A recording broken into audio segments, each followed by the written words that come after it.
Welcome back, Honors. All right, welcome back to it. I'm back in my classroom. This feels a lot better. I'm not virtual teaching anymore, which was the worst. And it's also about like 6:54 in the morning, and I'm about to review with some of y'all for your quiz that you have today, right? So now I think we're going to get up to about this point in class. We have a very, very wonky schedule today because we have everything at the end of the school day and stuff like that. So I wanted to go ahead and get this up there so you'd have a chance to maybe get started during S period and stuff like that. But I believe this is right about where we're going to leave off in class. And if we end up getting a little bit past this, that's fine. It's fine. It's fine. It's not a big deal at all. You can totally just jump ahead a little bit and like just pick up where we left off in class. But I know for a fact that we're going to end up talking about today the Parliament. I know we're going to talk about what bicameral means, constitutional versus absolutist system, right? We're going to talk also about, we're going to bring up the fact that what is the document that, of course, set up all of this stuff in 1215? The Magna Carta.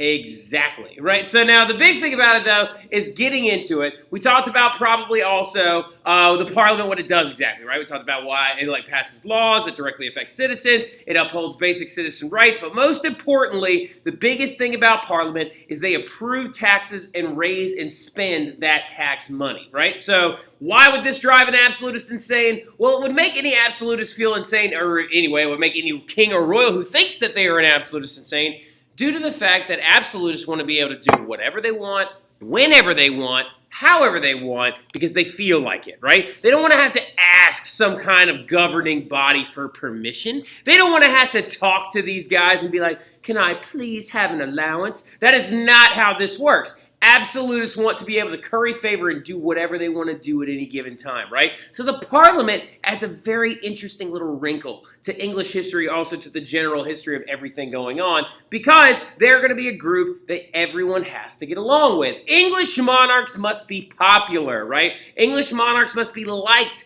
by the people, or else things are going to go sideways, right? So now looking at it, though, what about the last monarchs we talked about? The last monarchs we talked about were Henry VIII, Edward VI, Mary I, Elizabeth I, right? We talked about the Tudors in England. Now, really, really quickly, how do you think the Tudors got along with Parliament out the gate? Do you think that the Tudors got along with Parliament, didn't get along with Parliament, or any of that kind of stuff? What do you think? Very, very good job, Gabrielle Pavon. It's fun to stay at the YMCA. It's fun. That's right, they got along with them very well, right? Pavon is right, they got along with them swimmingly well, actually. The Tudors had to get Parliament to approve everything they did. The Tudors had to get Parliament to approve the breaking away of the church. The Tudors had to get Parliament to approve just about anything that they wanted to pass. So, and given the number of things that Parliament is going to pass under the reign of the Tudors, that actually indicates to us that the Tudors and the Parliament worked with each other swimmingly well, right? But then you're going to see the rise of a new family. Why? A lot of it has to do with the fact that in 1603, Elizabeth I is going to die, right? So in 1603, she dies, and that means that the rulership is going to pass to her closest living relatives. Right now, the big thing about it, though, looking into this entire thing, right? The big thing about understanding all of the stuff, the rise of the Stuart monarchy and things like that, you have to understand where they're coming from, who they are, who their earliest person would have been, and who they are in relation to Elizabeth, right? So who they are is they are her closest living relatives,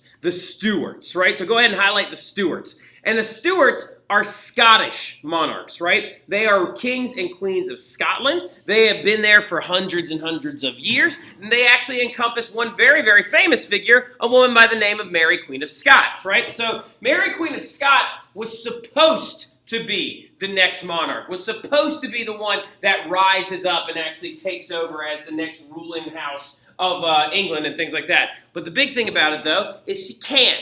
Why?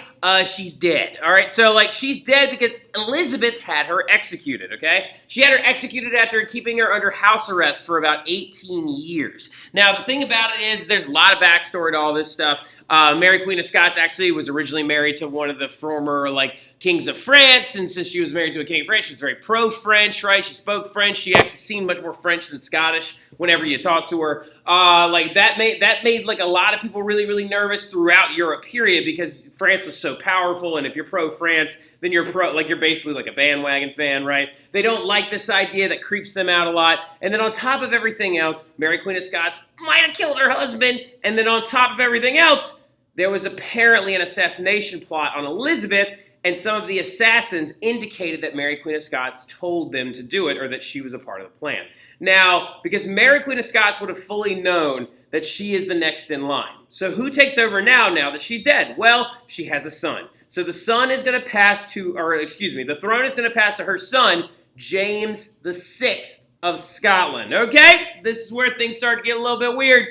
James VI has two numbers, all right? So, he is James VI of Scotland and James I of England. So when you write him down right now, you're going to put James I and the 6th, or James VI and the 1st, or whatever. But he is the now 19-year-old son of Mary Queen of Scots, right? So, now the thing about it is, some of you are like, well, is he kind of mad? Is he salty? What's going on? Well, a couple of other little parts of this backstory. Mary Queen of Scots was a Catholic, right? Which is another reason why a bunch of English people did not want the throne to pass to her. But James here was not. James was actually a Protestant, right? James was raised in the Presbyterian Church, but will convert to Anglicanism whenever he becomes King of England, which does not bother him at all. But he is a devout Protestant, and he actually accepted the death of his mother very willingly because he knew that he hadn't seen her for 18 years anyway, and she had ended up leaving him when he was 1 year old. So he barely knew his mom at all and stuff like that. But what is going to end up happening is James I and VI, with this awesome outfit he's wearing right now, is going to rise to the throne of England. Why are we talking about this guy? Because he's going to set a very intense standard. Look at this picture of James I/6 right here. We're just going to call him James I from now on. So when we look at this picture of James I genuinely believes that he's an absolutist. James I truly walks around with the idea that he is an absolutist. And he shows that openly, right? He hates Parliament with a fury, right? So hates them with a fury. James believes in the divine right of kings. He believes that God has bestowed power upon him and that his subjects are supposed to love him and be loyal to him and do whatever he says no matter when and what he says, right? So the thing about it is he really, really feels this, right? He really, really looks at the other kings of Europe and their rising power and thinks that he himself is an absolutist. Now, funny enough, he also wants to become the first absolutist. Not chronologically, but the first Western European absolutist. The very first absolutist is actually this guy in Russia named Ivan Grozny. But the thing about it is, nobody ever really talks about him. So looking at his whole understanding, though, he believes in that divine right of kings. He's the one in England that's going to start kind of currying this idea forward that a king and ruler should be able to do or say whatever he wants and do whatever he wants whenever he wants. For example, this is just a good example of James I's personality. Apparently, when he had not left the palace for quite some time, literally one of the members of parliament comes up to him and says, Sir, the people, they need to see you. You can't just hide in your castle and your palace the whole time. They need to see you. They want to see your face. Please come down to Parliament.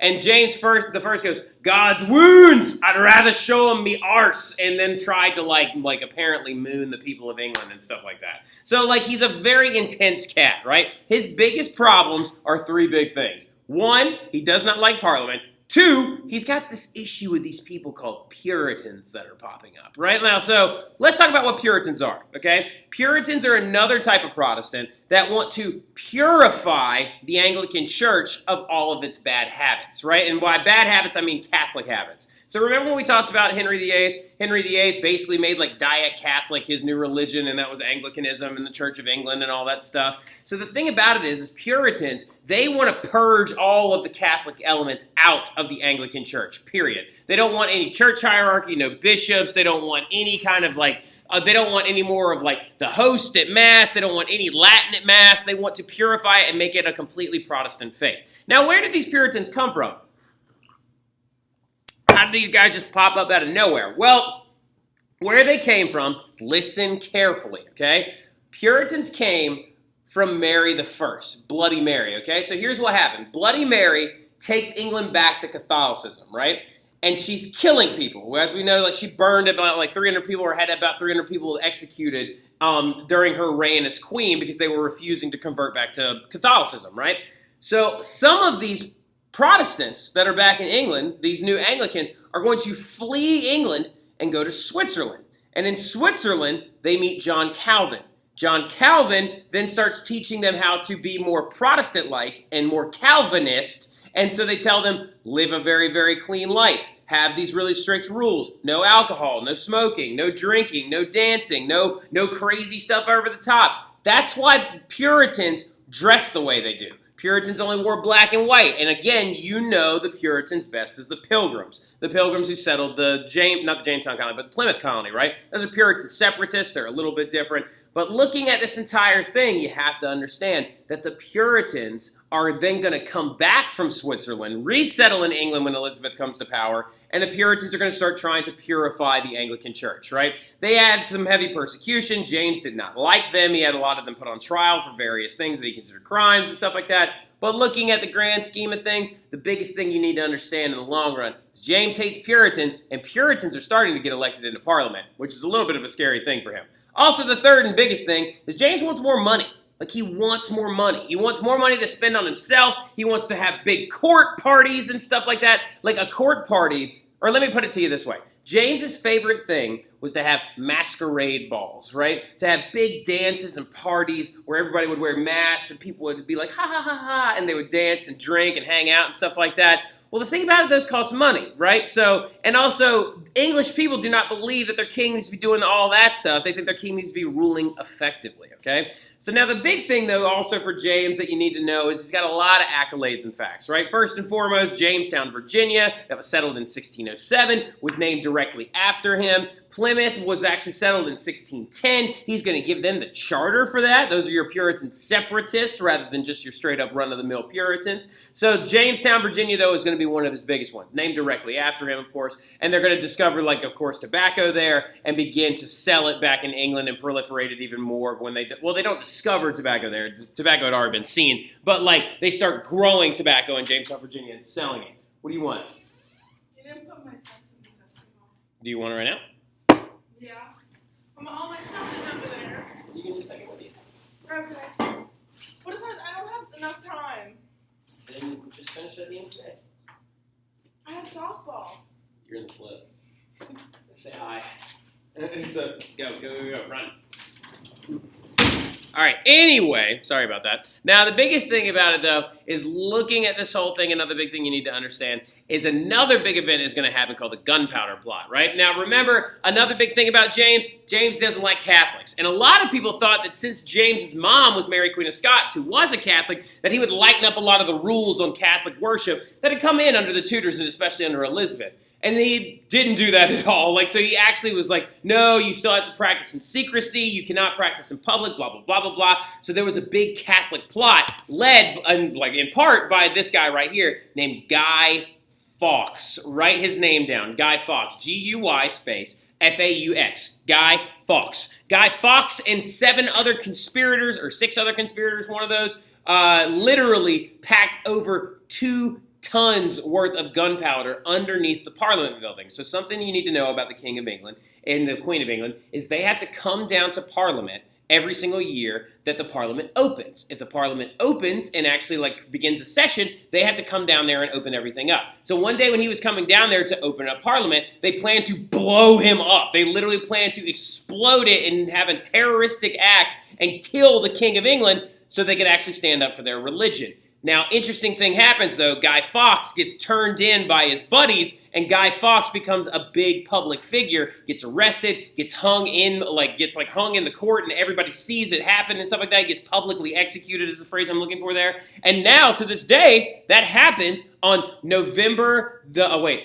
5th of November, 1610. And every single year since 1610, English people set off fireworks and have bonfires and burn effigies of Guy Fawkes. It's called Gunpowder Day, right? So now, anyway, another big thing, King James Version of the Bible, the very first English version of the Bible is going to be issued, the King James Version of the Bible. He tried to make tobacco illegal. That was a whole other thing about James as well, I'm recording.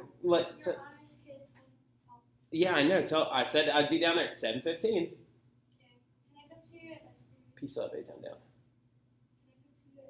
Yeah, that's fine. All right, bye. I'll be down there in a second, okay? Now, anyway, so really quick though, okay? He also tried to make tobacco illegal, which was another big snafu. When he tried to make tobacco illegal, it's because he was like, oh, it's noxious and it's bad for your lungs and I don't like it and blah, blah, blah, blah, blah, blah, blah, blah, blah, blah. He issued a pamphlet saying that it was bad and it was called the Counterblast on Tobacco.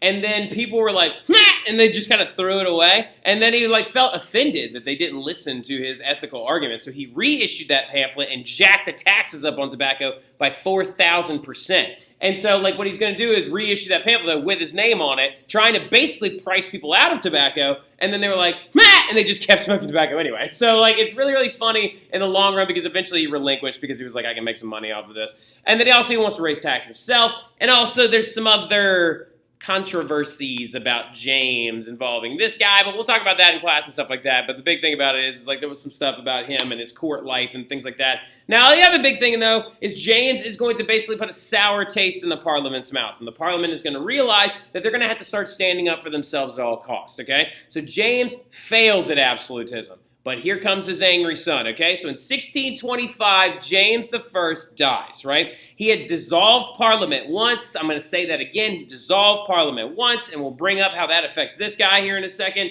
But the big thing about it, though, is his son is now going to rise to power. And his name is Charles I. Now, Charles I does not like his dad, all right? So Charles I and James I had a very strained relationship. Charles did not like him. Charles blamed James for abandoning him in Scotland and things like that, because literally that's what James did, is he abandoned his son in Scotland, right? So Charles I was a very sickly child whenever James came to power and came to the throne. And when James moved down to London and actually became the King of England, he left Charles behind, but took Charles's older brother Henry with him. And so Charles was always secretly jealous, and he was very, very upset, and he was a very sickly kid, and he was like, everybody likes Henry more than me because Henry is like athletic and strong and charismatic and blah, blah, blah. And I'm Charles, and Charles was short, skinny, pale, had a really big forehead, and also spoke with a stammer, right? So Charles was really, really struggling. But then all of a sudden, Henry died.